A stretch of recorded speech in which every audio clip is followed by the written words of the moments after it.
tomorrow. God is not coming to fight for you. Are you with me? Now, in the year 2009, Boko Haram started. Boko Haram started because of a section. It was a political movement. They created Boko Haram as a political talks to bring confusion into the government of Goodluck Jonathan, and to be able to, destroy any opposition, starting from Borno State, under the watch of a man called Kashim Shettima, which is now the vice president of Nigeria. Kashim Shettima and the other man, Ali Mohammed Sharif. These were the people that started the business of Boko Haram as a political talks to be able to oppose their opponents. But after a time, the ideology grew and they began to destroy. Now, it became a problem and they began to use it to destroy, bombing here and there. In 2009, 2010. As of 2010, a man led a meeting in Jos. Are you with me? He led a meeting that they were going to annihilate Christians within the locality of Plateau, Borno, Plateau, Bauchi, Kaduna, and Nasarawa. And he said they are going to perform jihad. They will bring jihad and they will go to kill them. If the Islamic leaders are not willing to lead them, he is ready to lead the movement. I have the minutes of that meeting in my phone presently. Guess who is that person? Issa Pantami, that was the former Minister of Communication under Buhari's regime. And several times, these are people that are terrorist sympathizers. And that is why the Nigerian army have not been able to win the war against the terrorism. Because people have, the terrorists have infiltrated the Nigerian ranks, the army ranks, so they cannot win the war. That said, Osama bin Laden was a better Muslim than he is. He was sad when Osama bin Laden was killed. And he has said it several times that Boko Haram should not be killed. He said they are their Muslim brothers. How do you win a war against terrorism? When there are people high in government that are sympathizers to terrorism, how do you win that war? Now, there are 4 categories of insecurity or people that are causing insecurity. Number 1, you have Boko Haram. Number 2, you have bandits. Number 3, you have Fulani herdsmen. Now I'm going to show you how they are connected. Many people don't know. The Boko Haram and the Fulani herdsmen have one mission. The mission is simple: Islamize Nigeria. Come to a territory that are Christian dominated, kill everybody there, occupy their land. Go to Benue, look for a community, kill them there, occupy their land. That's always me. Boko Haram and the Fulani herdsmen. Have you noticed that Fulani herdsmen they don't kidnap, they kill? There's hardly a place you hear that Fulani herdsmen capture that they say these are Fulani herdsmen. No, when they go, they kill. How do they kill? They kill with guns. You must now ask yourself, how does a Fulani man get AK-47? Do you know the cost of one AK-47? One AK-47 is over $1,000 something. Where will a Fulani man be able to obtain to be able to get one AK-47? Are you with me? And now, so you will know that there are people that are sponsoring this movement. Then the Boko Haram and the Fulani, they go about Christian-dominated areas. You will understand that when this terrorism started in Nigeria, that only people that were killed were Christian churches. You will not hear that they kill anyone. It is Christians and churches. I remember in Kaduna then that churches began to look for security men to guide their churches in every service day. Otherwise, you can be in church and the next is boom, everybody dies. And churches that don't have money to hire soldiers began to use some of their members. I was a member of the security team in my church in Deeper Life in Kaduna in 2010. Because we don't stay in the church. Once I come to the church in the morning, we stay outside, moving around patrolling, because anybody can come and drop anything. So when Boko Haram started, the majority of Muslims, the Hausa, Northern Muslims, the Hausa, they were happy. I know of people that were celebrating it. If you see them crying today, I'll tell you why. At the initial beginning of this thing, they were happy celebrating the killings of Christians. They said they are purging Nigeria of army. It was majorly on Christians and Christian-dominated areas. But when it comes to 2014, the man Buhari and APC that wanted to overthrow the government of Jonathan, by all means, decided to employ mercenaries from Niger, from Chad, from all those Fulani, from other African nations where they are Fulani, and they brought them into Nigeria. What was the goal? The goal was that if Jonathan does not concede defeat in the election, they were going to rain hell on Nigeria. So they brought in these mercenaries, and they equipped them with rifles, the El-Rufais, the Buharis. Are you with me? The El-Rufai, the Buharis. Every one of these people called APC, they brought in mercenaries and armed them in the bushes and told them to wait. The moment Goodluck Jonathan did not concede defeat in the election, they were going to start. But unfortunately for them, Goodluck knew of the assignment. He got intel about them because the man said his ambition does not worth the blood of millions. So the man conceded defeat and left. And so they declared APC winner. Now, you have already brought people from different parts to come and fight. But what they wanted to come and fight for, did not achieve anymore. So now they left those people in the bush. They left them with guns and ammunition in the bush. And when Buhari became the president, he abandoned them. Instead of them to settle them and let them go back, They abandoned them. And the people saw Nigeria as a place that is good. And the people decided to remain in Nigeria. Those are the people that started bandits. Before, we don't have anything like bandits. Banditry started under the watch of APC, under Buhari, because they were the ones that brought them in. Kidnapping, because they needed to survive. So they started by kidnapping. And they started by kidnapping. And they started by kidnapping. And they started by kidnapping. Over time, now, you understand that there are certain parts of this nation where there are mineral resources. Don't be an ignorant Christian. Follow me. Don't be an ignorant Christian. Don't be in a nation where you don't have understanding of what is happening. Now, there are some parts of Nigeria where there are good resources. And so, and this is have been illegally mined by elites. The military. Ẹ káàárọ̀, mo kí gbogbo àwọn ọmọ Yorùbá lápapọ̀ pátápátá káàkiri àgbáyé. Ó bẹ̀rẹ̀ láti ìletò tí oníkálukú ń gbé, mo fi kí wa. Àwa tá a wà lórí ilẹ̀ Yorùbá, mo kí wa ìpè ẹ káàárọ̀. Àwa tá a wà ní orí ilẹ̀ Nàìjíríà tá a wà yìí tá a sí nílẹ̀ Yorùbá, mo kí wa dé àwa tá a wà ní ẹ̀yìn odi títí tóbi dé lóyìnbó, mo kí wa. Ilé wọn ni wa kò ní bàjẹ́, àdúrà wọn máa gbà ní gbogbo ìgbà. Ọlọ́run á yọ wá kúrò nínú làásìgbò tá a wà yìí, pípa títùlù mọ́ wa lórí. Ọlọ́run ọba yóò bá wa sọ ìlú dẹ̀rọ̀, yóò yọ wá kúrò nínú ewu tá a wà yìí. Àmín àṣẹ. Gẹ́gẹ́ bí ìlérí tí mo ṣe fún wa, bí bá ṣe ń lọ àmọ́ mo wá fún yín o. Ilé ìtẹ́fẹ́ wò yìí kọjá bẹ́ẹ̀ o. Mo fi Ọlọ́run ọba mi tó dá mi, mo fi ṣẹ̀rí. Fíìmù yìí èèyàn gbọ́dọ̀ máa wò látòkè délẹ̀. Fíìmù tí ẹ̀ ń wò yìí kọ́dẹ̀ èèyàn gbọ́dọ̀ fò. Bí mo ṣe ń sọ lọ yìí, àfi ká wò láti bẹ̀rẹ̀, ká wò dópin. Lẹ́wà fi mọ ìtumọ̀ fídíò tá a wò yìí gangan. Ibo ni ìran Yorùbá ń lọ? Orí ibo la wà? Ibo ni èdè Yorùbá? Ibo la ń lọ? Àwọn ọmọ Yorùbá gangan, ibo ni wọ́n ń wà wá lọ? Ibo làwa gangan ń wara wá lọ? Orílẹ̀-èdè yìí gangan tá a wà, ibo lórílẹ̀-èdè yìí gangan ń lọ? Ibo ni wọ́n ń wà wá lọ? Fídíò tá a fẹ́ wò yìí, mo bẹ̀ wá lórúkọ Ọlọ́run ọba, ẹ jẹ́ ká mú láti bẹ̀rẹ̀, ká mú dópin. Bí máa ń sọ fún wa wípé ẹni tó bá wo fọ́nrán titun tí mo bá ṣe, ẹ dákun, mo bẹ̀ wá lórúkọ Ọlọ́run ọba, títóbi Ọlọ́run mo fi bẹ̀ ní kálukú. Ẹ jẹ́ bàbá wò tán ká tó tún wò, ká wá lọ sẹ́yìn, ká wá àwọn fọ́nrán tá a ti ṣe sẹ́yìn, á wà rí pàtàkì yìí ọdún. Ìtumọ̀ fídíò titun yìí yóò wá yé wa dáadáa. Tá a bá wo sí náà yóò yé wa o, kò lè yé wa tó, àfi ká padà sẹ́yìn, ká wá àwọn fíìmù kan lọ, ká bá wò lọ sẹ́yìn. Fíìmù yìí gẹ́gẹ́ wá yé wa dáadáa wípé ní tó túmọ̀ sí rèé. Ibo ni àwọn ọmọ Yorùbá gẹ́gẹ́ ibo là ń lọ? Ibo ni wọ́n ń wà wá lọ? Ibo làwa gẹ́gẹ́ ń wà ara wá lọ? Ibo ni orílẹ̀-èdè yìí gẹ́gẹ́ ń lọ? Ibo ni wọ́n ń wà wá lọ? Ibo làwa gẹ́gẹ́ ń wà ara wá lọ? Yóò yé wa. Fídíò tẹ́ fẹ́ wò yìí yóò tú ọ̀pọ̀lọpọ̀ àṣírí fún wa, yóò dẹ̀ jẹ́ kí ojú wa kó là. Á jẹ́ kí etí inú wa kó sí, á jẹ́ kí làákàyè wa kó sọ. Á jẹ́ ká mọ ibi tá a ti ń bọ̀, àwọn ọmọ Yorùbá, á jẹ́ ká mọ ibi tá a dé. Á wá jẹ́ ká mọ ibi tí à ń darí kọ. Ǹjọ́ yẹ kí ẹnu wa ó kò àbí kò yẹ kí ẹnu wa ó kò?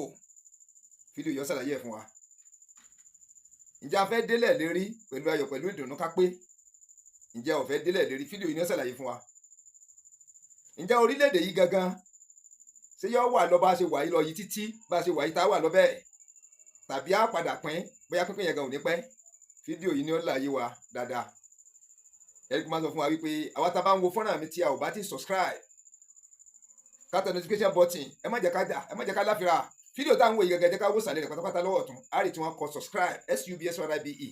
Ẹ jẹ́ kára fi ká tẹ̀ lórí, yóò padà, yóò wà ní subscribe, yóò gba àgbo kan sẹ́gbẹ̀ẹ́, SUBSCRBED, yóò wà gba àgbo kékeré kan sẹ́gbẹ̀ẹ́. Ẹ jẹ́ ká fọwọ́ ti àgbo yẹn. Àgbo yẹn wà yí padà, yóò di àgbo mẹ́ta, yóò tó wá látòkè wá sálẹ̀, tó kí ẹ pátápátá, tí wọ́n kún ní dúdú tàbí funfun, wọ́n kọ AWS sẹ́gbẹ̀ẹ́ rẹ̀, òun gangan ni ká tún tẹ̀. Ìyẹn nípa àgbà notification nìyẹn, ìtanilólóńgó. Ní kété táwọn fọ́nrán wa bá ti ń jáde sórí YouTube, tá à ń ṣe fídíò jáde, tá à ń ṣe ṣọ́ọ̀tì jáde, kódà tá a bá wà lórí live, ẹ̀yin là kọ́kọ́ tẹ́ kọ́kọ́ máa rí wa wò. Ẹni tó bá kọ́ subscribe yẹn, ẹ̀yin là kọ́kọ́ tẹ́ kọ́kọ́ máa rí wa wò. Ìdí nìyẹn. Ó yá, ẹ jẹ́ ká subscribe, ẹ jẹ́ ká láfira. Ẹ káàbọ̀ padà. Àkọ́kọ́ kí n tó tẹ̀síwájú, mo kí gbogbo ẹ̀yin tẹ́ ti tẹ́wọ́ sí látẹ̀yìnwá, ẹ̀yin tẹ́ jẹ́ olólùfẹ́ channel rí Sharp and Laugh TV. Rí pa ẹsẹ̀ pàrọ̀ orúkọ, ayíkọ orúkọ padà láìpẹ́ yìí, mo rí pa ẹsẹ̀ ṣe ìtanilólóńgó rẹ̀ fún gbogbo wa. Ẹ̀yin tẹ́ bá gbé, má bínú. Mo kí yín púpọ̀ wípé ẹ kú àdúrótì, ilé wa kò ní bàjẹ́. Ìfẹ́ tẹ́ ẹ ní sí wa pọ̀ gan. Tá bá ti ń gbé fọ́nrán jáde, ọwọ́ kan ẹ ti tẹ́wọ́ gbà, ẹ ti wò ó, ẹ ti comment, ẹ ti share rẹ̀ jáde, tó bá repost ẹ̀, ilé ayé wa kò ní bàjẹ́, jíjẹ mímu wa kò ní nira. Ṣé ọ̀rọ̀ tó wà nílẹ̀ yìí ọ̀rọ̀ ilé kọjá bẹ́ẹ̀ o. ọ̀rọ̀ eléyìí ó kọjá bẹ́ẹ̀ kódà ọ̀tọ̀ ní tèmi gan rò mo dẹ̀ mọ̀ pé bẹ́ẹ̀ náà ni á jẹ́ lọ́kàn ọ̀pọ̀lọpọ̀ àwọn èèyàn wípé ọ̀tọ̀ níbi tí ọ̀pọ̀lọpọ̀ wa fojú sí ṣùgbọ́n ibi tógun ti ń jà wá gangan ibi tí àrò kan ní o ibi tí àrò kan ní kódà ọ̀rọ̀ tó wà nílẹ̀ yìí ọlọ́run ọba nìkan ló lè kó wa yọ ọlọ́run ọba nìkan ló lè dúró tì wá ọlọ́run ọba nìkan ló lè kó wa yọ kódà ẹ má jẹ́ ká tara wa eléyìí tayọ wípé ẹ má jẹ́ n sọ púpọ̀ jù ẹ má jẹ́ kí n sọ púpọ̀ jù mo rántí gbà mo wà kékeré fídíò yìí bẹ̀rẹ̀ nìyẹn o ó bẹ̀rẹ̀ nìyẹn ìgbà mo wà kékeré pé mo kéré pọ̀ jù bẹ́ẹ̀ náà láyé ìgbà yẹn àwọn èèyàn wa tó wà ní ilẹ̀ haúsá tó bá dásìkò gbogbo wọn mọ sáré bọ̀ gìrìgìrì kí ló dé wọn ni wọ́n ti ń pa àwọn èèyàn ilẹ̀ haúsá o wọ́n ti ń pa àwọn èèyàn o wọ́n ń pa kìrìsìtẹ́nì o wọ́n ń pa yorùbá o wọ́n ń pa ibo ẹ̀sìn máa pariwo gbà ẹ̀ nìyẹn tó wá jẹ́ wípé àwa tá a wà nísàlẹ̀ ń bì gangan ìpayọ̀ wà mọ́ wa jìnnìjìnnì ó mú kálukú kí ni ń ṣẹlẹ̀ gan kí ni ohun tó ń ṣẹlẹ̀ òkú sùn lọ rẹpẹtẹ bí wọ́n ṣe ń ru òkú lọlẹ̀ ibo ni wọ́n mọ̀ ru àwọn sáìdì kan lẹ̀ yorùbá yìí náà tó wá jẹ́ wípé ọ̀pọ̀lọpọ̀ àwọn èèyàn mọ̀ sọ fáwọn èèyàn wọn gan wípé kí lẹ̀ ń wá nílẹ̀ haúsá yìí gan kí ni tẹ́ ń rí mú ń bẹ iṣẹ́ wo lẹ̀ ń ṣe ń bẹ tí ò sí nílẹ̀ yorùbá ń bí kẹ́ kó wálé òun kálukú mọ̀ pariwo fún àwọn èèyàn rẹ̀ ẹ mọ̀ wá jẹ́ ká tara wa ká sọ tí ń jò títọ́ ká sọ tí ń jò dòdò ibi tí wọ́n bá bíyàn sí téèyàn gbé dàgbà ibẹ̀ fẹ́ yé èèyàn ju ìlú tó jẹ́ ìlú bàbá èèyàn gangan lọ tí wọ́n bíyàn síbẹ̀ téèyàn gbé bẹ́ẹ̀ dàgbà torí pé ibẹ̀ yóò ti mọwọ́ rẹ̀ ìgbà tó jà tà èèyàn mọ̀ ìgbà tó jò ń rọ̀ ó mọ̀ ìgbà tó rùn mójú ẹnìyẹn ti mọ̀ ìgbà wọn ń dáko ìgbà wọn gbogbo nǹkan lóríṣiríṣi ọjọ́ tí wọ́n ń nájà ọjọ́ tí wọn kì í nájà gbogbo nǹkan lóríṣiríṣi ni ó yé èèyàn sí téèyàn bá wá kú òun bẹ́ẹ̀ lójijì tí kì í ṣe wípé èèyàn ti ń pláàni ẹ̀ èèyàn ti ń ṣègbésẹ̀ lórí rẹ̀ wá látẹ̀yìn bọ̀ tí èèyàn ti ń ṣègbésẹ̀ bọ̀ wá látẹ̀yìn téèyàn láfojúsùn pítọ̀ ọdún mẹ́ta sóni o máa kó lọlé o téèyàn wá ń ṣègbésẹ̀ lórí ẹ̀ díẹ̀díẹ̀ lásìkò wá tó téèyàn kó wálé ó yàtọ̀ fún ìpàǹyàká ẹ̀yin bàbá mi ẹ̀yin náà lè fi sí mi lẹ́nu o ìpàǹyàká ni tí èèyàn òro kan tí nǹkan kan ṣẹlẹ̀ lójijì àbí táwọn kankan lẹ́wọ́ ajá lọ́jọ́ lọ́dẹ ọ̀yà òun kò lẹ̀ yóò lọ gbé ìlú mi ṣẹ̀rí pé pàǹyàká nìyẹn ìpàǹyàká táwọn wí ti máa bí máa pọ̀ àkọ́kọ́ ni wípé ẹni tẹ́ ẹ dín pàǹyàká kúrò nílùú kan tàbí tí wàhálà ṣẹlẹ̀ wọ́n ń pààyàn lọ́sàn kan òrùka tó kàn kó mẹ́ẹ̀ kọ́dẹ̀ lómi ò ní rí dúkìá kankan mú wálé nítorí pé ilé àwọn míì gan wọn ti jó papọ̀ mọ́ dúkìá àwọn ti sùn àwọn èèyàn náà pípa wọn lóríṣiríṣi tó jẹ́ pé èèyàn gbọ́dọ̀ máa ròyìn àárín yẹn púpọ̀ jù ká mọ̀ bàrà wa nu jẹ́ débi wípé òkú ti sùn rẹpẹtẹ ẹlòmíì ń bẹ bàbá wọn ti pa ìyá wọn ti pa àwọn ọmọ nìkan lọ́sẹ̀kù àwọn ọmọ mi ìbẹ̀rẹ̀ pọ̀ ti pa àwọn ọmọ wọn àwọn òbí ẹ̀sìkẹ́pù wọn pa ìyàwó pọ́mọ wọn pọ́pọ́ oríṣiríṣi ló ń ṣẹlẹ̀ tí à ń fi etí gbọ́ tá à ń fojú rí ńgbà yẹn ọwọ́ ajẹ́ tó jẹ́ kọ́ ka oníkálukú lẹ́yà kọ́dà àwọn kan náà wà ládùúgbò tí wọ́n jẹ́ Yorùbá tẹ́kun ibẹ̀ wọ́n fi sí ẹ rí i pé àwọn kan ń bẹ nílẹ̀ Yorùbá wọ́n fi sọ́wọ́ Èkó àwọn kan ń bẹ nílẹ̀ Yorùbá wọ́n fi sílẹ̀ Ìgbò àwọn kan ń bẹ nílẹ̀ Yorùbá tó máa bí ilẹ̀ Yorùbá tó pé ilẹ̀ Haúsá ni wọ́n fi sí kọ́dà ọ̀pọ̀lọpọ̀ wọn gan ẹlòmíì tí wọ́n fi bí tó fi jáde láyé tó ń lo bí 100 years ilẹ̀ Haúsá náà ló ń gbé kàn máa ń ṣe wálé Yorùbá lẹ́kọ̀ọ́kan ni ẹ rí i kó ti kọjá bẹ́ẹ̀ sorú ẹni bẹ́ẹ̀ tayọ wípé kàn kúrò níbẹ̀ yẹn máa bọ̀ wá tí ìbá pé nǹkan bá wá le tó dojú ẹ̀ tí ìbá ṣe pé pípa yẹn yìí kọjá abẹ kọ́dà kò sí bí ó tún ṣe pa wọ́n tó bá tó ti lọlẹ̀ báyìí tí wọ́n tẹ̀lé omi ó ti búra pé láyé òun ò tún délé Haúsá yìí mọ́ ẹ rò pé wọ́n rí oògùn kan mọ́bẹ̀ fún wọn ni ẹ rò pé ó ní okùn kan òǹfà tí a fi ń fà wọn lọ́bẹ̀ ni kì í dẹ̀ sóǹfà ìṣògùn nítorí pé ibi tí wọ́n bíyàn sí ibi tí èèyàn ti gbé títí ń lọ bí 20 ọdún bí 30 ọdún tó jẹ́ wípé èèyàn ti mọwọ́ rẹ̀ àdúdí àpàdé rẹ̀ ó ti yéèyàn ó ṣòro fi kalẹ̀ láìsí pé ó ti àtọkàn èèyàn wá tọkàn jẹ́ pé nǹkan kan lọ́kàn ṣẹlẹ̀ tó sí yẹn ń dì dẹ́bi tẹ́ni wọ́n máa gbé yìí gangan gbà tó máa fi lọ ọ̀sẹ̀ kan ọ̀sẹ̀ méjì ẹni tí ò ṣiṣẹ́ òmùó kankan wálé ò ní èrò kẹdùnmí sì ní nǹkan lọ́hùn orí mú wálé ni ó kọ́ àti bẹ̀rẹ̀ sẹ́ iṣẹ́ tó bá bẹ́ẹ̀ náà ṣe lóòjọ́ ni ó jẹ́ yẹn bẹ́ẹ̀ ni ó tó mú kọ́pọ̀lọpọ̀ tó padà ó kú ti lọlẹ̀ náà lọ́mọ fi sọ rẹ̀ sọ wá ibi àwọn àbí ní èèyàn ń kú ìyẹn tó náà bá kọ́ kú rẹ̀ má bí ò ní kú ìtọ́ fi hẹ́ndì ẹ̀ nìyẹn ó dìde Haúsá padà ọ̀rọ̀ yóò yé wa o yóò yé wa dára tó pé tí ì bá tọ̀ ọbẹ̀ yẹn ọ̀rọ̀ yóò ní nítumọ̀ torí pé ọ̀pọ̀lọpọ̀ ọmọ tí wọ́n ń pè nílẹ̀ Haúsá ọ̀pọ̀lọpọ̀ ọmọ tí wọ́n ń pè nílẹ̀ Yorùbá ọ̀pọ̀lọpọ̀ ọmọ tí wọ́n ń pè nílẹ̀ Ìgbò ṣùgbọ́n tó fẹ́ mi lórí ọ̀fẹ́ mọ̀ bá díẹ̀ ni pé mo gbé ọ̀nà mẹ́tẹ̀ẹ̀ta rí mo gbé ọ̀nà mẹ́tẹ̀ẹ̀ta ní pétéré so tí wọ́n ń pè nílẹ̀ Haúsá gangan ó yé mi ní tí wọ́n ń pè nílẹ̀ Ìgbò ó yé mi ní tí wọ́n ń pè nílẹ̀ Yorùbá ó yé mi dáadáa ó yé mi yéké ẹ rí wípé tá a bá ń sọ̀rọ̀ ń pojú àánú tá a bá ń sọ̀rọ̀ ń pa pé ẹ̀yà kan lójú àánú ó lójú àánú wọ́n lọ́mọ ènìyàn lára kò sí ẹ̀yà tó lójú àánú tó lọ́mọ ènìyàn lára tó ìran Yorùbá tá a wà yìí kò sí dẹ ìran wa yìí a ṣetán láti tẹ́ gbogbo ẹ̀yà lọ́rùn gbogbo èdè tí bá ń gbé ọ̀dọ̀ wa gbogbo èdè tá a bá ń gbé ọ̀dọ̀ wọn a ṣetán tọkàntọkàn táratára láti tẹ́ wọn lọ́rùn látòkè délẹ̀ ǹjẹ́ bẹ́ẹ̀ làwọn wá ń tẹ́ wa lọ́rùn ǹjẹ́ bẹ́ẹ̀ làwọn ṣe ń dúró tì wá, ǹjẹ́ bẹ́ẹ̀ làwọn ṣe mú wa nímú pé ọmọ ìyá ni wá, ǹjẹ́ bẹ́ẹ̀ làwọn ṣe mú wa nímú wípé ọmọ bàbá ni wá. A wá rí wípé ọ̀tọ̀ ni ọwọ́ táwa fi mú wọn, ọ̀tọ̀ ni ìṣesí tiwa pẹ̀lú wọn. Báwa ṣe mú wọn tá à ń pọ́n wọn gẹ̀gẹ̀, tá à ń kẹ́ wọn, tá à ń gẹ̀ wọn, kì í ṣe bẹ́ẹ̀ làwọn ń kẹ́ wa, kì í ṣe bẹ́ẹ̀ làwọn ń gẹ̀ wá. Kódà kì í ṣe bẹ́ẹ̀ ni wọ́n fẹ́ràn tiwa dénú. Nǹkan tíntín tí ó yẹ kí wọ́n bínú sí ni à ń pa ọ̀pọ̀lọpọ̀ sí lọ́hùn. Àwọn nǹkan tí ò tó nǹkan rárá tí ò ṣe fi rojọ́ ní ọ̀pọ̀lọpọ̀ ti kúkú rẹ̀ lókè ọya. Tó wá jẹ́ wípé ó ti wá máwọn náà lára pé tọ̀ ẹni tọ́lọ́run bá kọ pé yóò kú bẹ́ẹ̀ ẹni yóò kú, ẹni tọ́lọ́run bá kọ pé kò ní kú kò ní kú. Ẹ wá rí yẹn, ìgbọ́ wá di àárín kan mẹ́tàsínì lèmi kọ́kọ́ gbọ́ngbà mọ́kọ́ gbọ́jú. Wọ́n jàjà mẹ́tàsínì o, kí ni à ń pè mẹ́tàsínì? Wọ́n ní Haúsá kan lọ jẹ àáfàá tó ń gbẹ̀sìn lálágbà òdì kóhun lè wà lìjẹ́ náà kí wọ́n lè ṣe kẹ́yìn ó lè ṣe, àfi kí wọ́n pa àwọn tí ì bá ṣe mùsùlùmí, àfi kí wọ́n pa àwọn tí ì bá ṣe ìran wọn gangan. Kódà bí àbá lòun jẹ́ mùsùlùmí náà tí ì bá ṣe ìran ti wọn gangan lọ́hùn, àfi kẹ́mi rẹ̀ ọbọ̀. Ẹ má jẹ́ ká tara wa òkú sùn ní Kaduna nígbà yẹn.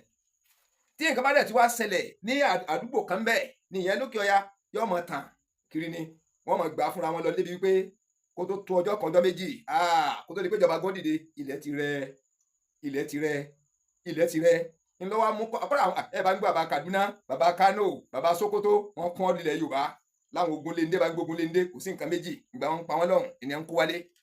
Àwọn míì Ọlọ́run wá rọ̀ wọn lọ́kàn débi pé pàápàá bó máa ń tọrọ jẹ́ ń bì ní ọtẹ̀ ńlọ́rùn nítọ́jú òun ti rí kó tó di pé Ọlọ́run kóhun yọ ń bi eléyìí kára àwọn ọmọ kóhun léyè òun ò tó fẹsẹ̀ ń tẹ̀lé Haúsá mọ́ táyé parẹ́ bí oore òun bá ń bẹ́ẹ̀ bẹ́ẹ̀ kọ́ lọ́wọ́ bá òun shift ẹ̀ wálé bí ọba yìí ṣe shift kọ́ wà ń bẹ́ẹ̀ kébí ọsà ti mọ́ pòun ẹ̀wà rí yẹn àwọn míì ní ìpinnu ọkàn bẹ́ẹ̀ ṣùgbọ́n òbítíbitì èrò ọ̀pọ̀ èèyàn ni ò ní ìpinnu ọkàn a sì lè rí wọn bá wí a lè rí wọn bú o nítorí wípé jíjẹ mímu yìí number one ẹni tó níyàwó méjì tó bímọ rẹpẹtẹ tí ń bọ́ gbogbo wọn tó wá dẹni tí ò ní sẹ́lẹ̀dọ̀ wá ń bí sára lè gbà ní kọ́kọ́lọ́kọ́ padà sọ́hùn wọ́n sì àwọn náà sì ń ròyìn pé ọrọ̀ ajé ń bẹ ń bẹ pípa yìí náà ní ọrọ̀ ajé ń bẹ èèyàn jẹ yóò mu yóò yó ń bẹ yẹn ìgbà yóò tún lọ ẹ rí wípé àwọn olóṣèlú ẹ rí pé ìgbà kan wà pé àwọn ológun ní kan ṣe bọ̀ wọ́n ti àwọn ìgbà pé ìgbà tó pẹ́ bílò mọ́tẹ̀ láwọn olóṣèlú ti kọ́kọ́ ṣe bọ̀ ológun làwa bá ìgbà yóò jí sí ti olóṣèlú ẹ rẹ̀ pé tá a bá gbé òṣèlú yẹ̀wò dáadáa sọ yẹ ká máa fowó dìbò ẹ má pẹ́ bo ni wọ́n àwa lọ o tí a bá sọ lásọ tán kò ní yé wa ibi fíìmù tẹ̀ fẹ́ wò yìí ẹ̀ nímọ̀ túmọ̀ rẹ̀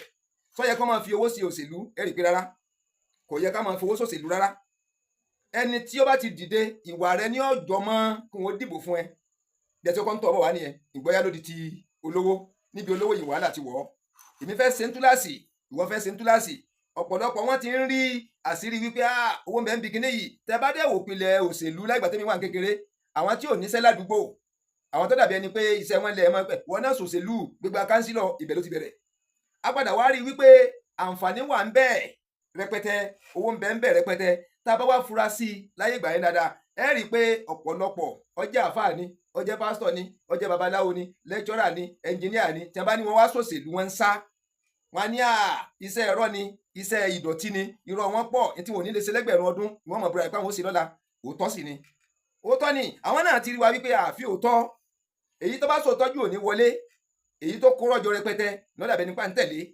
ńlọ́wọ́ fà á bóyá náà lọ́fà o tọ́pọ̀lọpọ̀ náà wá fi ń bíúdi irọ́ òríjìnà fún wa ní tí wọn ò ní lè ṣe tí wọ́n fi kú láyé wọn lọ́dà làwọn ó ṣe òbítíbitì èrò dìbò fún wọn gbàtà bá wá dìbò fún wọn tán lójú wọn kálukú wàhálà wípé ibi tá a wà yí one chance ni dẹ ọ̀pọ̀lọpọ̀ tó ti náwó ẹwà níyẹn sí yìí nípa wípé wọn á ṣòṣèlú túláàsì ibi oyin fíìmù yìí ti bẹ̀rẹ̀ gangan nìyí o ẹni tí ó bá fi lè tẹ́tí kalẹ̀ kọ́ máa wò lọ tí èdè parí òwú fíìmù rárá nípa wípé mo ti náwó ń débi òṣèlú yìí ọ̀pọ̀lọpọ̀ ti rí mùdùmùdù tó wà ń bẹ́ẹ̀ ọ̀pọ̀lọpọ̀ ti rí adùn tó wà ń bẹ́ẹ̀ ọ̀pọ̀lọpọ̀ ti rí ìgbádùn tó wà ń bẹ́ẹ̀ ọ̀pọ̀lọpọ̀ ti rí òbítíbitì owó tí ń bẹ bí òṣèlú tí ń pín lọ́wọ́ ara wọn ọ̀pọ̀lọpọ̀ ti ráǹfààní orúkọ gan lásán iyì gan lásán wọn kàn kọ pépà fún yàn lúgúdú mo lọ bí báyìí tẹ́lẹ̀ ti lè rí signature mẹ́ta orúkọ mẹ́ta yọ tán ní tí wọ́n sọ wọ́n ṣeéṣe ọwọ́ àti jẹ́ kọ́pọ̀lọpọ̀ lajú sí wípé àsọ́nà àbáyọ ni ilé yìí ẹ sì rí pé láyé ijọ́ ọ̀hún ojú wípé àwọn tí ò níṣẹ́ ni wọ́n ń tì bẹ́ẹ̀ wọ́n náà gbégbó òṣèlú wọn kálukú ti wá rí pé ọ̀nà àbáyọ gidi ni àwọn tí àwa ń bẹ̀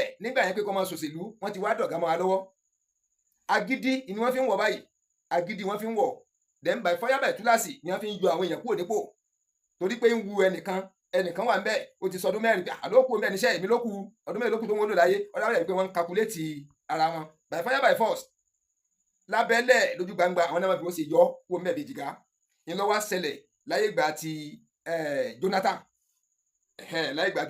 ẹ rí wípé Jonathan gangan tẹ̀ ń wò yẹn kì í ṣe pọ́n ló dìbò tó fi dà rẹ̀ ṣùgbọ́n bẹ́ẹ̀ ṣe sọ ìtàn rẹ̀ wá láti ilẹ̀ bẹ́ẹ̀ mi ṣe gbọ́ allegedly ń padà bọ̀ wá á gbádùn ètò.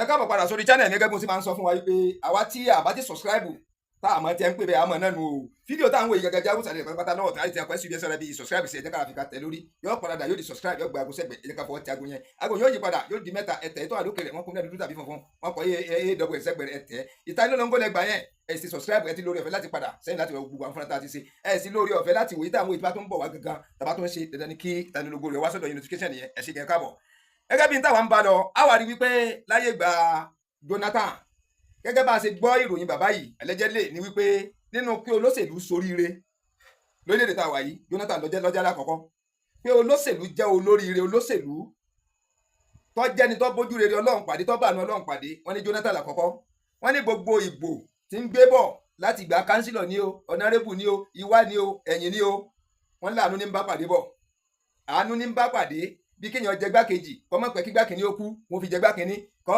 ipò tí òròpọ̀ ń lè débẹ̀ kí wọ́n kàn àwọn tẹni tó yẹ kó débẹ̀ gangan tó wà ládùúgbò wọn yẹn tó pé inú ẹgbẹ́ mi lòún wà tó yẹ kó débẹ̀ nǹkan kan lè wọ́n kọ̀ọ̀tẹ̀ pé kéèyàn ẹ̀sẹ̀ yìí ti pọ̀jù ẹ̀fẹ̀ kan fi léyìí sí bóun ṣe ń bá tiẹ̀ bọ́ nìyẹn gbogbo ipò tóun gan òró kan póun lè dé ààyè tóun gan òró kan póun lè wà bí ṣe ń bá bọ̀ látẹ̀yìn nìyẹn tó fi gbọ́ bá dé òkè di gbákejì ààrẹ ẹ̀ẹ́dẹ̀ rí pé gbákejì ààrẹ tó dáa náà wọ́n ló ti ṣe gómìnà rí wọ́n fa náà ní pé wá sí gbákejì ààrẹ ní táwọn kan ń jà fún tí wọ́n náwó ribiribi fún tí ọ̀bọ̀ sí wọn lọ́wọ́ ẹ̀wà ní Ọlọ́run bẹ̀ yẹn ẹ wá rí pé gbà tó di gbákejì ààrẹ nígbà ayé Yar'Adua Ọlọ́run ní pé kẹ́mi èyí ogun Ọlọ́run ní pé kéyìn olówó lọ́kọ́ lọ́lá ẹ̀mí Yar'Adua ogun Yar'Adua kú táì kú lábẹ́ òfin orílẹ̀-èdè yìí wọ́n lẹ́nu tó bá jẹ́ gbákejì ní ó jẹ́ ààrẹ àwọn Haúsá ọ̀fẹ́ gbà pé rárá o wọ́n tún bò méjì ni wọ́n fà lọ síwájú wọ́n fà bọ̀ Ọlọ́run ní pé kún ó fi síbẹ̀ fífi síbẹ̀ tí wọ́n fi síbẹ̀ yẹn kò tẹ́ àwọn òkè ọya nínú kò tẹ́ wọn lọ́rùn nítorí pé ìran tí wọn lọ́wọ́ à ń bẹ̀ ń táìmù yẹn tó fi di pé Yar'Adua kú ní táwọn dẹ̀ ń fẹ́ ni wípé kún ó túbọ̀ mí dì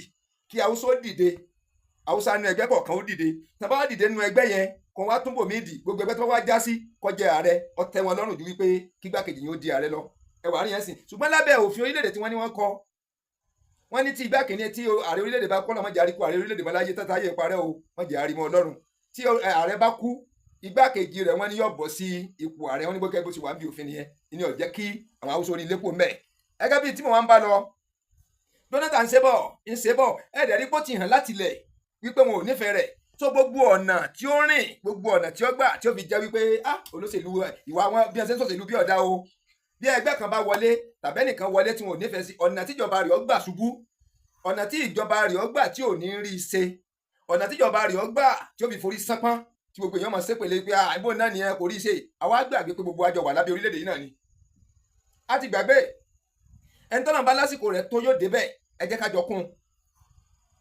jọ kún Ọlọ́run ti kọ́ pé táìmù tiẹ̀ nìyẹn níbi àjọṣepọ̀ gbogbo tá à ń jà fún yìí kò yé wa lórílẹ̀-èdè yìí kó orílẹ̀-èdè ó dáa kó dẹrùn kó túbà fáwa tá à ń gbé bẹ́ẹ̀ kó túbà fún àlejò kó túbà fún onílé kódà kó túbà fáwọn ẹranko tá à ń sìn kó túbà fáwọn iṣẹ́ ọwọ́ tó ń kálukú ń ṣe ni wọ́n ń pè lóṣèlú kó ń gbogbo lọ dédé kébi ọmọ pa wá kí ọmọ jẹ wá kí sukú wà dédé ní ọ̀fẹ́ kí ìwòsàn ẹ bá ń pè ìlera kó wà lọ́fẹ̀ẹ́ ètò tìmọ́tò ètò gbogbo ẹ̀ kí pẹtrol ọdún rà kí dísù ọdún gbogbo ń tà ń lò pátápátá kó máa wálẹ̀ dínwó ní tẹ́ ń pè lóṣèlú tó dáa nìyẹn ṣùgbọ́n kò yé wa lórílẹ̀‐èdè yìí kò yé wa tó bá yé wa ni ẹnìkan ṣe wà lórí oyè tí ẹni tí ẹjọ́ dìbò táwọn ò wọlé táwọn wà dúndò wípé àbí kó orílẹ̀‐èdè ó dàrú ibi kó orílẹ̀‐èdè yó dàrú ń ló bá wa débi tá a dé yìí níbi ká dúndò wípé àní kò ní rí i ṣe ìní múyà jẹ gbogbo wa dùn níyì níbi ká dúndò wípé kódà kárí ibi tó ti fẹ́ lálébù ká pa alákèésí ẹ gbọ́dọ̀ pa alákèésí ẹjọ́ forí sánpọ́n àwọn gá tiẹ̀ ń wọ̀kẹ̀ lábẹ́rẹ́ bí sí wọ́n ń bàjẹ́ yìí odidi ìlú là ń bá odidi orílẹ̀-èdè là ń bàjẹ́ àwa náà la sì wá nú orílẹ̀-èdè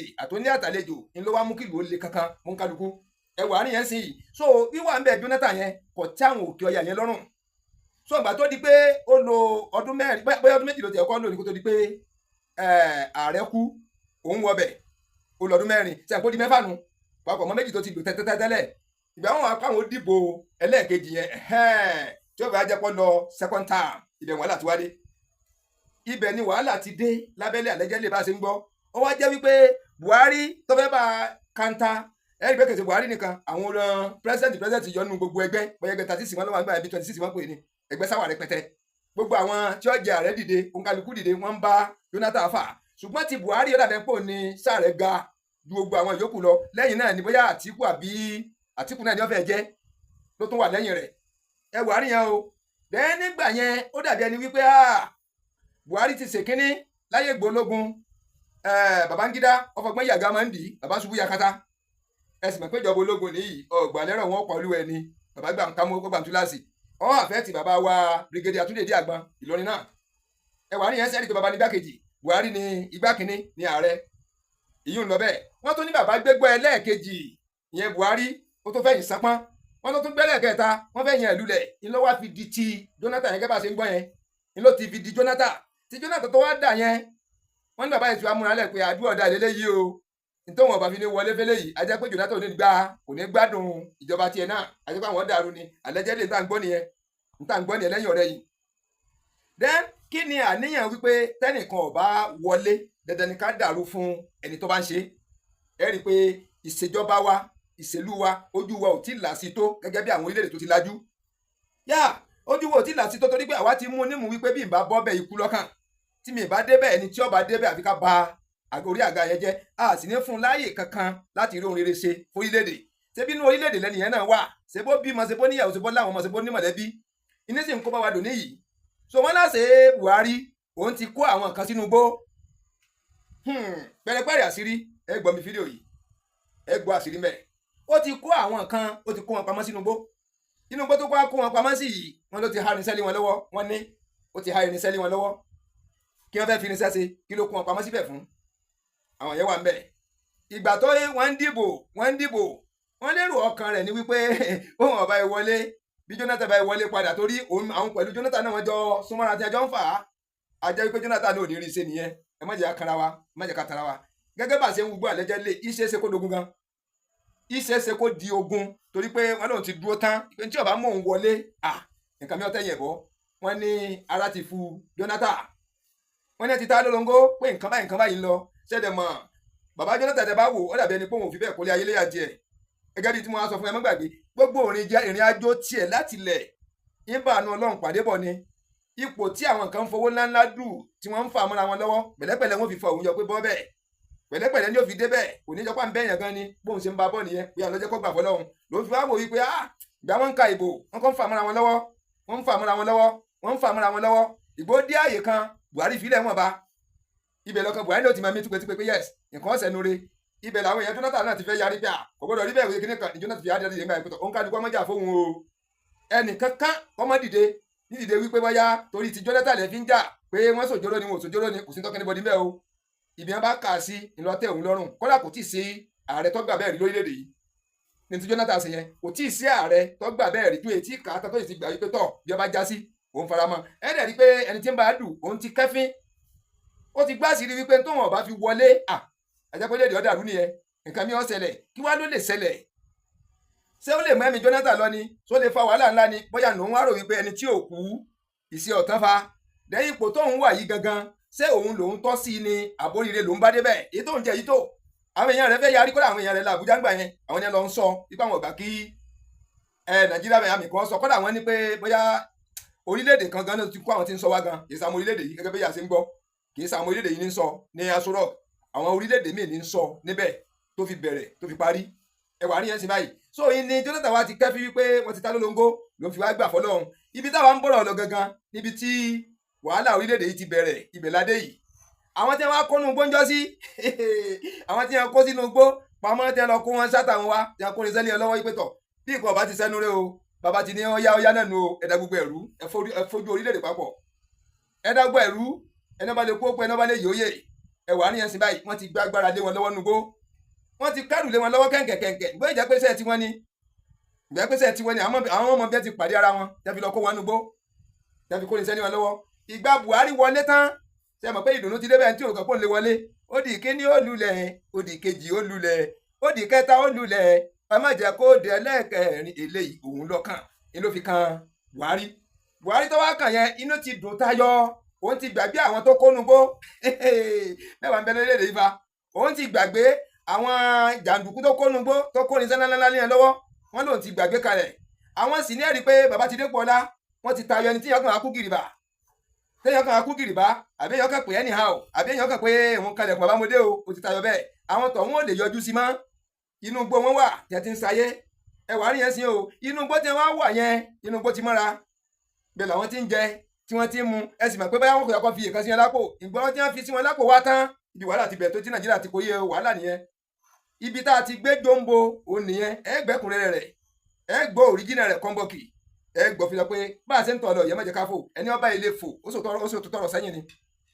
àwọn tí wọ́n kónú gbó yẹn ní tí wọ́n fún wọn tán ní jíjẹ ní mímu ṣé èèyàn lè wà nínú gbó kọ́mọ̀só oúnjẹ kọ́mọ̀sí mímu ibẹ̀ ni a ti ń gbé yàn ibẹ̀ ni gbígbé yàn ti bẹ̀rẹ̀ wọ́n ń gbé yàn lẹ́yìn kọ̀ọ̀kan wọ́n ń gbowó wọ́n ń gbé yàn wọ́n ń gbowó wọ́n ń gbé yàn wọ́n ń gbowó báwọn sì sọ di sẹ́nu ṣẹlẹ̀ mọ̀ báwọn tó kó wọn síbẹ̀ àwọn ọ̀nánimọ́ àwọn òwẹ̀yìn wọn ti wọn àwọn ọmọ kankan mọ́ dẹ́gbà tó ṣe wá ń wu gbọ́ gan-an wọ́n lọ́dà bí ẹni pé wọ́n tó ṣe fáwọn olóṣèlú kan bẹ́ẹ̀ wàá mọ̀ ń bẹ̀ ẹ gbọ́ pẹ́rẹ́pẹ́rẹ́ ní fídíò yìí o wọ́n ní ẹ ti ṣiṣẹ́ fáwọn olóṣèlú kan nísìnyí àwọn tí àwọn kan lọ kó wá bóyá àbúrò ń bẹ́ẹ̀ bóyá ẹ̀gbọ́n ń bẹ́ẹ̀ bóyá mọ̀lẹ́bí ń bẹ́ẹ̀ bóyá àwọn ìlú kejì bóyá àràn kan náà ní gbogbo wọn láti wá ṣiṣẹ́ kan fún wọn tí wọ́n wáyà sí wọn mọ́ tọ́wọ́ di pé àwọn yìí ń daṣẹ́ tara wọn ṣe ọ̀nà wo lágbàrówó wọn wẹ̀ tó bá lówó láàrin ìlú wọn gbé ọmọ rẹ̀ 10 million lẹ́ẹ̀gbà wọn san 10 million wọn ń gbowó èyí ò ti dùn mọ́ wọn lẹ́ẹ̀kẹ́ ọ̀nà ti lọ ọ̀nà ti sí báwọn ṣe ń bá a lọ nìyẹn àwọn òwú lẹ̀ yà sí àwọn tó pé tó kún wọn wá mọ́ ibẹ̀ wàhálà ti bẹ̀rẹ̀ ibẹ̀ wàhálà ti bẹ̀rẹ̀ ibẹ̀ wàhálà ti bẹ̀rẹ̀ láti tọ̀nù bọ́ tá à ń bá bọ̀ wẹ́rẹ́wẹ́rẹ́ bá a ṣe ń súnmọ́ bí ìní gbígbé ń pọ̀ àdúgbò kan wọ́n ti ń pariwo tẹ́lẹ̀ ìgbọ́yọ̀ dodidi ìlú mẹ́ta ìlú mẹ́rin ó di stéètì kan bọ́ sí kejì ìkejì bọ́ sí kẹta bọ́ sí kẹrin ó di pé wọ́n ń gba màlúù lọ́wọ́ àwọn tó ní màlúù ó di pé wọ́n ń pa ẹni tó ní màlúù àtẹnitọ́ wọ́n ń gba màlúù lọ́wọ́ oríṣiríṣi nǹkan ó di pé wọ́n ń tó didi ìlú. àtúwọ̀n ń wúgbọ́ àlẹ́jẹ́lé wọ́n ní kí ètò ìṣẹ̀yẹ nìkan o wọ́n ní kí ìṣẹ̀yẹ nìkan o wọ́n lọ ní nǹkan kan tí tó ń ṣẹlẹ̀ núgbó mẹ́wàá mọ̀ ń bẹ lórílẹ̀‐èdè yìí tó jẹ́ wípé bí àpapín bí tí wọ́n ń ṣe tẹ́ pé ìlú ọ̀gbọ́dọ̀ mọ́ bí ìlú bá mọ̀ ẹ̀mọ̀ pé ó lè di nǹkan nìyẹn ó wá jẹ́ pé ìwọ̀nba àwọn pétéré kan ńlọ́mọ̀ ń pa rẹ̀ táwọn ń ṣe ìgbésẹ̀ lórí rẹ̀ núgbó àwọn atiláwí yìí wọ́n láwọn náà wọ́n ń ṣe ẹ lásìrì rẹ̀ yẹn sátẹ̀lé mi wẹ́rẹ́wẹ́rẹ́ torí ẹ mọ́ ti jẹ́ ń bẹ ẹ jẹ́ kí ibi tó ti yẹ kẹ́ ẹ gbọ́ gangan so nǹkan yẹn àwọn ń rí inú gbó tí wọ́n ń rí yẹn bí ìlú bá ń bẹ ń bẹ ẹ mọ̀ wípé àwọn ìlú ọmọ rìn kọjá ń bẹ wọ́n mọ̀ lóko àwọn ọ̀rọ̀ àṣírí ti ń ṣẹlẹ̀ ni ló fi di pé wọ́n ń tú ìlú ó wá di ọgbọ́n ó di ète ipe bí a ti ń ṣiṣẹ́ yìí àwọn tí bá ń lóko àwọn tí ń ṣọdẹ wọ́n padà mọ́ rí àwọn ń bẹ bí a máa dáná bọ inú ìlú tẹ́ pààyàn kakọ̀ yẹn méjì ibẹ̀ ló ti kó kàkún jìnnà sí àdúgbò yẹn mẹ́jẹ ká tara wa tí a fi ń tùlú nìyẹn wọ́n ní kí wá ṣe Ìlọrin ló ti bẹ̀rẹ̀ pátì ilẹ̀ Haúsá gangan ló ti bẹ̀rẹ̀ tó fi di pé wọ́n ń ṣe wẹ́rẹ́wẹ́rẹ́ àwa ń pariwo kí wọ́n pa wọ́n rẹ̀ kí wọ́n ṣe wá kí wọ́n mú wọn wọ́n ní tó wá dùn mú bá ní ṣé ó dùn mú pé àwọn tí ń ṣèjọba àlẹ́jẹ́dẹ́ bá ṣe ń gbọ́ wọ́n láwọn náà wọ́n kó wọn wá wọ́n láwọn náà ń tọ́jú wọn tí wọ́n bá wọn ṣiṣẹ́ wọ́n láwọn náà wọ́n kẹrù lé wọn lọ́wọ́ pé bò ló ṣe wá rọrùn wọ́n ní ló fi nira ló fi lágbára fún àwọn agbófinró wa láti pín wọn borí wọn tọ́lọ́ fẹ́ dàbí ẹni pé bí àbúrò ọ̀gá kọ́mọ ológun wa kó wọn fèsì àbúrò ọ̀gá abẹ́gbọ́n ọ̀gá tàbárà àdó ọ̀gá sọ̀rọ̀ ọ̀rùn ìyẹn lágbájá ni wọ́n ní ló fi fà á wọ́n ní kéde pé àwọn ológun ọ̀mọ tí wọ́n ṣe wọ́n ní kéde pé wọn ò ní ọgbọ́n tẹ́lẹ̀ fi fèsì wọn ẹ̀wà nìyẹn sìn ẹ̀ tún wá wò pé ń gba ayé Jonathan yẹn gangan tí a tún ní pé ó yẹ kí wọ́n ra nǹkan ológun wọ́n ti wá kí wọ́n sẹ́yìn wọ́n ní gbówó kalẹ̀ pé kí wọ́n fi ra nǹkan ogun kí wọ́n rọta kí wọ́n rà bọ́n kí wọ́n ra gbóntọ́ bá tọ́ ẹ̀rì pé ní ẹ pé mọ́ra wọn lọ́wọ́ ni ní a fi sọ wípé kí wọ́n dákọ̀ àwọn tó wà láwọn èèyàn ńlá ni o pé àwọn tó wà ń bí ò ṣe dárúkọ àwọn onímọ̀ tí ò ṣe dárúkọ nígbà òfin dunlẹ̀ lórí pé wọ́n ń dárúkọ àwọn èèyàn àwọn táàrò kan gangan ìyẹn ni pé wọ́n mọ́ra wọn lọ́wọ́ wọ́n ní Yorùbá ń bẹ ńbẹ̀ wọ́n láwùsá ń bẹ ńbẹ̀ wọ́n ní ibò mẹ́wàá ti kà wọ́n lẹ́nu yẹn àwọn ìwọ wá ní sorílẹ̀-èdè gan àwọn ìwọ gangan lọ̀gá wa lórílẹ̀-èdè yìí àwọn ìwọ ní ń darí wa àwọn ìwọ ní ń tukọ̀ wa ẹ̀rì pé àwọn èdè mẹ́tẹ̀ẹ̀ta yìí náà ni èdè mẹ́tẹ̀ẹ̀ta yìí náà ní ń tukọ̀ wa àwọn mẹ́tẹ̀ẹ̀ta náà wọ́n sì ní wà ń bẹ̀ ọ̀nà wo la wá fẹ́ rìn tí orílẹ̀-èdè yìí gangan fi fẹ́ bọ́ nínú lásìgbò ọ̀nà wo gangan ńlá fẹ́ rìn tó orílẹ̀-èdè fi fẹ́ bọ́ nínú ewu ọ̀nà wo la fẹ́ rìn tí gbogbo nǹkan fi fẹ́ tùbà tó fi fẹ́ tùsẹ̀ tí eku ó fi ké bí èkúté yóò ké bí ẹyẹ táwọn èèyàn fọ̀n bí èèyàn tí ohun gbogbo lọ déédéé tí gbogbo ọjọ́ wà lẹ́wọ̀ tààrọ̀ tó ń kálukú èmi ò jẹun yóò wọ́ jẹun yóò ẹnìkan níwojú ẹnìkan ọ̀nà wo la fẹ́ rìn á rìn lọ bí ó wù wá lọ́sàn-án lálẹ́ lóru bí yẹn gbà pé ọkọ́ sóko bó fẹ́ lọ mú nǹkan lóko lálẹ́ yóò lè lọ yóò lè bọ̀ tí ò ní sí wàhálà tìbí ni gbogbo wa ń jà fún ṣùgbọ́n tí wọ́n ti dákalẹ̀ yìí àwọn ẹni yìí ti mọ inú gbójú wa lọ inú gbó wọn kó wọn sí inú gbó wọn ń gbé inú gbó iná wọn sì hàn wá lè mà inú gbó wọn ní ti ń ṣe tẹ́lẹ̀ pípẹ́ tí wọ́n ya sí àárín ìgboro ẹ má jẹ́ ká fọ̀rọ̀ gùn ẹ tẹ̀lé mi ká lọ ẹ wá jẹ́ àfarabalẹ̀ ẹ tẹ̀lé mi ká lọ ẹ wo fọ́nrán kan àánú abiyamọ sì ṣèyàn àánú abiyamọ yóò ṣèyàn pé orílẹ̀-èdè tá a wà yìí sáà lè bọ́nu wàhálà yìí, orílẹ̀-èdè tá a wà yìí ní ti ń dààmú wa yìí gangan só lè lóògùn, ní ti ń dààmú wa yìí gangan ṣé a lè kó yọ ń bẹ́ẹ̀.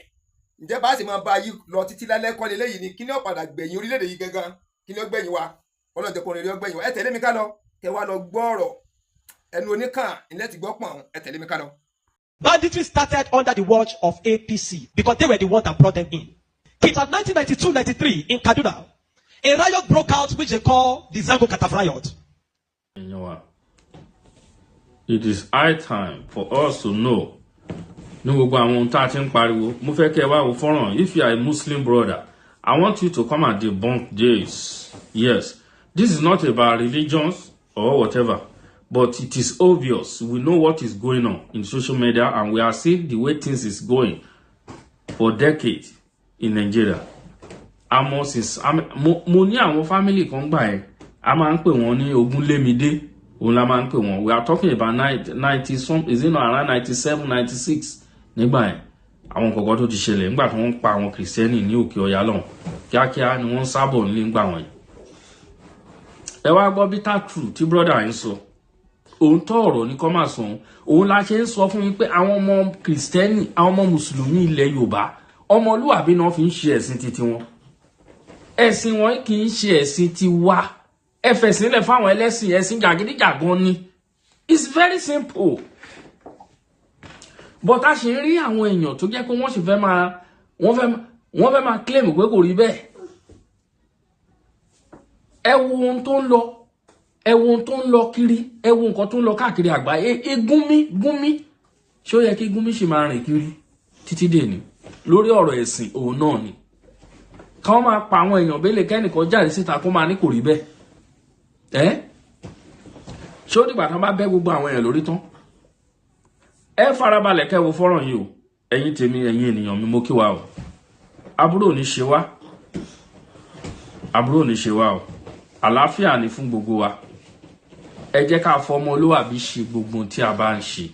Kò kọ́ dandan ká ṣe ẹ̀sìn. Àwọn free thinker, we have them. Those they call free thinker, wọn ò ní gbàgbọ́ lórí anything. Wọ́n dẹ̀ ń gbélé ayé wọn. Nothing happened to them. If you sell digital products online, then using YouTube ads just like this is the best way to get daily sales for your digital.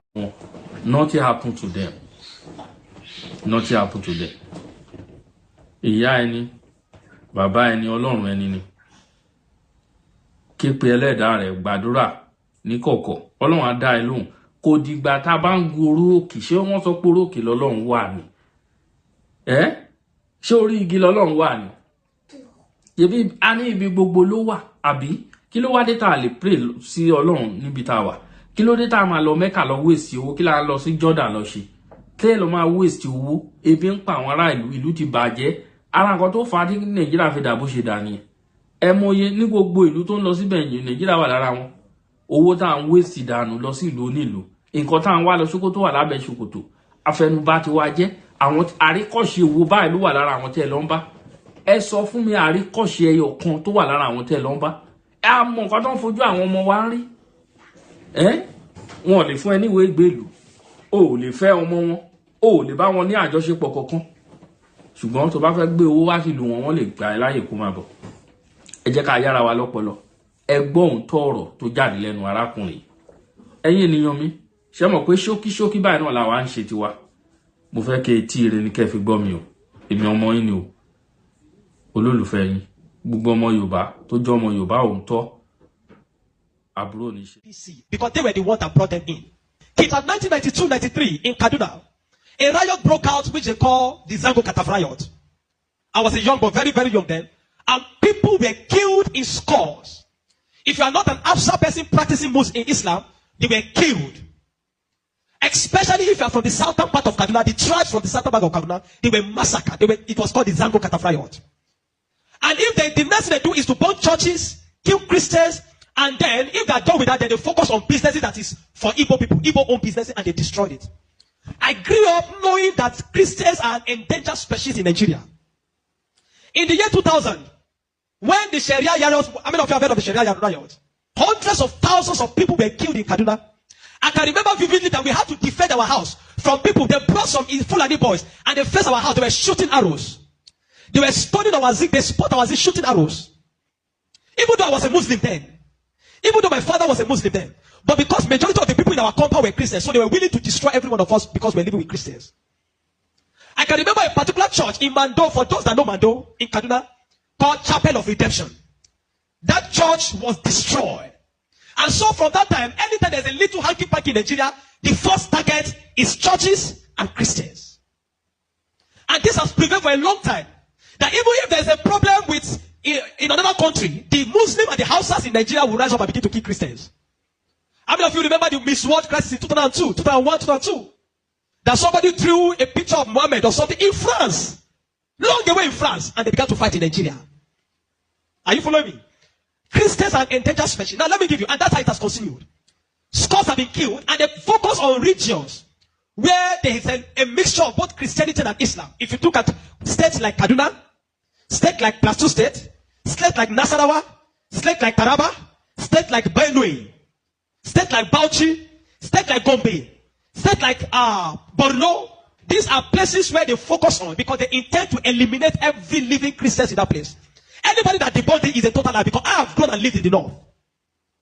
I've spent 80 to 80% of my life in the north, so I understand this thing. Several times, I cannot forget the Sharia riot. We were running for our lives. Even though we're Muslims, but we're still running because as far as you are not of that ethnic group, practicing what they practice, you are a victim. You can be burned alive. Many of us saw human beings that were burned alive, like roasted like yam. And it has been going on for a long time. The genocide against the Christian faith. Are you with me? Many years ago, in Kano State, a man was beheaded. And anything they talk about, he said blasphemy. And guess who was the person that led it? The man called Sanusi, Lamido Sanusi, was the one that led him on. And they beheaded him, they killed the man. They killed him and they put his head on the stake and they were using it to parade the city. You understand of a woman also that is an evangelist. Evangelist Eunice that was preaching about 2016 or 18 in Abuja. And they killed her. We cannot talk about a young girl called Deborah Samuel that was killed. I schooled in Jos, and for years, the people of Plateau have been massacred. Riot breaking out every single time. The one that the moment anything happens, the next people that are victims are Christians. And it is unfortunate that all these years the government have not been able to do anything about it. But the agenda is deep. Are you with me this morning? Why am I saying? Because I don't want us to be an ignorant people. If we are ignorant people, they will control the narrative. And this days, let me tell you this truth. God will not come and fight for you. Remove that thing from your mind. If Christians don't rise up, pray from now till tomorrow. God is not coming to fight for you. Till tomorrow, God is not coming to fight for you. Are you with me? Now, in the year 2009, Boko Haram started. Boko Haram started because of a section. It was a political movement.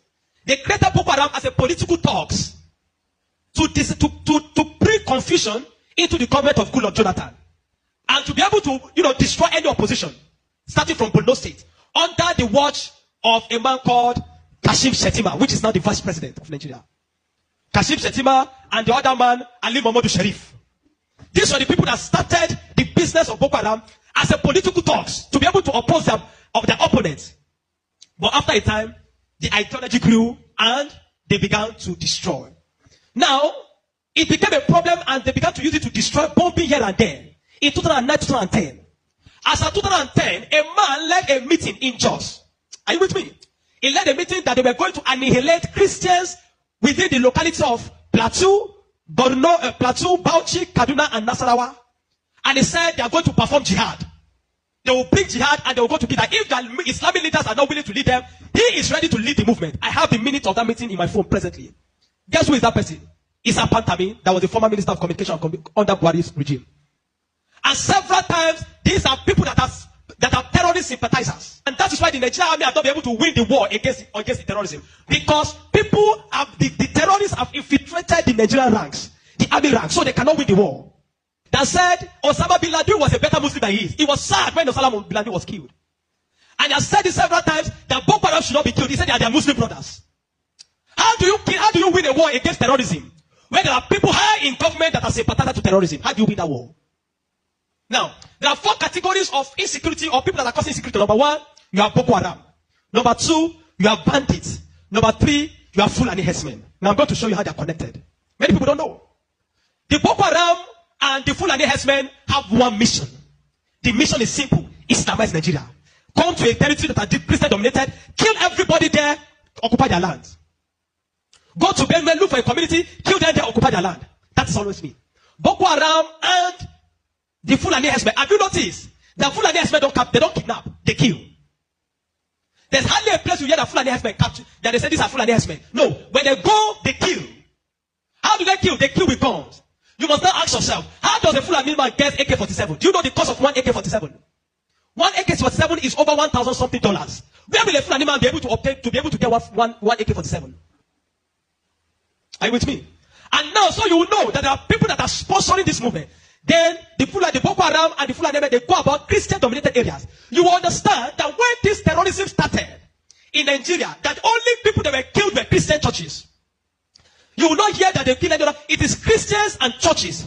I remember in Kaduna then that churches began to look for security men to guide their churches in every service day. Otherwise, you can be in church and then the next is boom, everybody dies. And churches that don't have money to hire soldiers began to use some of their members. I was a member of the security team in my church in Deeper Life in Kaduna in 2010. Because we don't stay in the church. Once I come to the church in the morning, we stay outside, moving around patrolling, because anybody can come and drop anything. So when Boko Haram started, the majority of Muslims, the Hausa, Northern Muslims, the Hausa, they were happy. I know of people that were celebrating it. If you see them crying today, I'll tell you why. At the initial beginning of this thing, they were happy celebrating the killings of Christians. They said they are purging Nigeria of army. It was majorly on Christians and Christian-dominated areas. But when it comes to 2014, the man Buhari and APC that wanted to overthrow the government of Jonathan, by all means, decided to employ mercenaries from Niger, from Chad, from all those Fulani, from other African nations where they are Fulani, and they brought them into Nigeria. What was the goal? The goal was that if Jonathan does not concede defeat in the election, they were going to rain hell on Nigeria. So they brought in these mercenaries, and they equipped them with rifles, the El-Rufais, the Buharis. Are you with me? The El-Rufais, the Buharis. Every one of these people called APC, they brought in mercenaries and armed them in the bushes and told them to wait. The moment Goodluck Jonathan did not concede defeat in the election, they were going to start. But unfortunately for them, Goodluck knew of the assignment. He got intel about it, and because the man said his ambition does not worth the blood of millions. So the man conceded defeat and left. And so they declared APC winner. Now, you have already brought people from different parts to come and fight.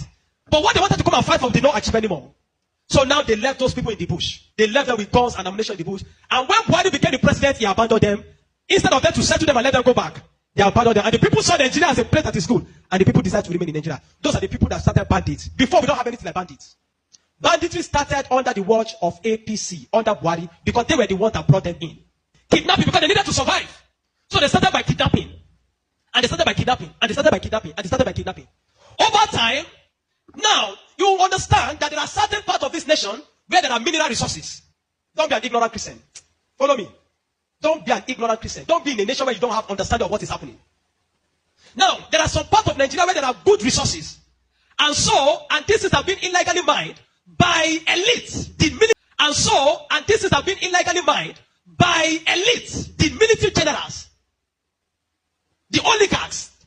The people that are the leadership of the North, they were mining these resources, and the money does not go into the federal government account.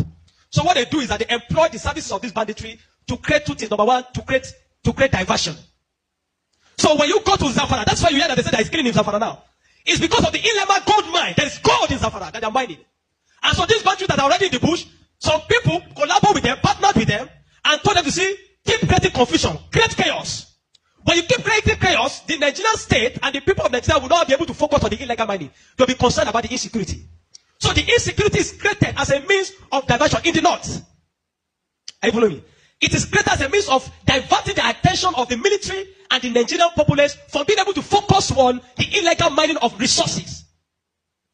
And any part of the north where there is resource, you find that insecurity there. Recently, it has started in Kwara because there's a great amount of lithium in Kwara too that they have discovered and they're mining.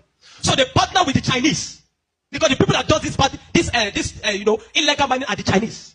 They partner with the Chinese to be able to. So the bandits became the security men of Chinese and all those people to protect them. So that while they are mining, they can begin to cause chaos. Because while the people are mining and they are causing chaos, kidnapping, nobody will be able to focus on what the Chinese are doing and those people illegal mining. Every single day to this moment, I'm telling you, they are mining in those places. and they will take it to an airfield in the bush and fly it out of Nigeria. They are making billions of dollars from it every day. Why people are being killed? That is why you now hear that Muslims are saying that they are killing Muslims too. What you have, it is what Buhari created. The APC-led administration created. The banditry they created is what is affecting the North now. Because the people they brought to come and kill Nigeria in 2015 did not succeed because good luck relinquished power to them. And now the people have become thugs. They have become tools to be used in the hand of men that are using them to secure their illegal gold mines. And that's why you kill them. That's why you hear that they say they are killing Muslims. Now, the Christian persecution and genocide has been there. So, you find that the other part, the Muslim and the Fulani men keep going around killing in all those parts.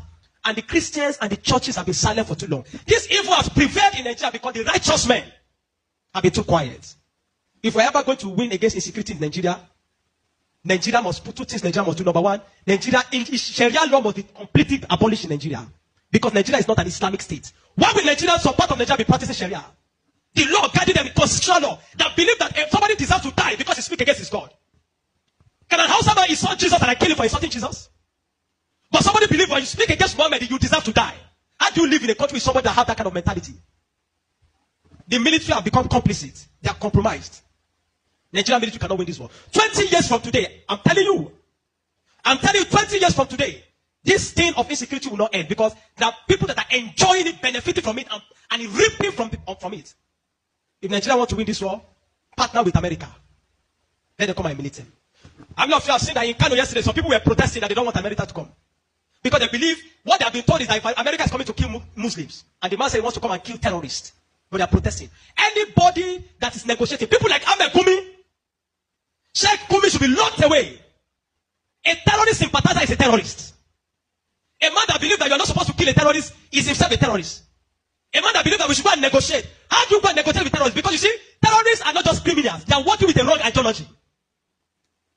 A man that believes that killing he has nothing to lose. How do you negotiate with a man that believes that killing himself is going to meet their God in heaven to collect 72 virgins? How do you negotiate with such a person? A man like Sheikh Gumi should be locked away. A man like Ali Mohammed Buhari should be arrested. You want to win against terrorism, you must go brutal. No nation win against terrorism by pampering them. The custom is taking rice, seizing rice from Nigeria and taking it to terrorists in the bush that they need to take care of them because they are human beings. No. The moment you have become a terrorist, that you see that taking the life of your fellow human being is nothing, is to please a God, then you don't deserve to live. Children of God, I'm not going to ask you to pray because this is not a period of prayer. This is a period of action. Reverend Dr. Ezekiel from Jos, the man have been speaking, have paid attention. Not for what have they invited the man for interview because they don't want to give the man any airtime. But you see, any little thing they will call Gumi and give him microphone. Gumi, they are inviting Gumi up and down. The media is complicit. The Nigerian military are complicit. You can't win war with this Nigerian army, not because they don't have the capacity, but because they are compromised. Buhari created banditry. The people like Gumi and the rest of them, they are the people that facilitated the idea of Boko Haram. And today, some of them are your leaders in government. Some of them, most of them are moving free. Not one have been arrested. Kabiru Sokoto that bombed Nyanyan in 2011. When they rearrested him, guess where they caught him? In the house of Shetima in Abuja. What is he doing in the house of Shetima if Shetima doesn't know him? But today, Shetima is your vice president. How do you win a war where terrorists are ruling you? Where terrorist sympathizers are moving around? This is not a period to say we are praying. No! This is a period of wisdom. This is a period of action. Churches in the south have no idea. They sit in their cozy churches with AC blowing them. They don't know what it means to be in the north. They don't know what it means to be running for your life. That every Sunday in the church there in Kaduna, when they say let us pray, everyone is praying with one eye open. Because you don't know, bomb might go up at any time in the church. The Nigerian church must rise up. There's an agenda. And if you read the minutes of that meeting in 2010 led by Isa Patami, you will not believe it. I have a recording of his messages. Where he said, why would they be killing their people?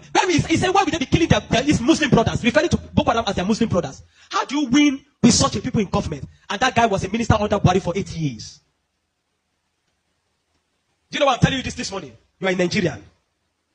If you are not aware of what is happening around you, in a short time, one day your calamity will just come. You will not know how.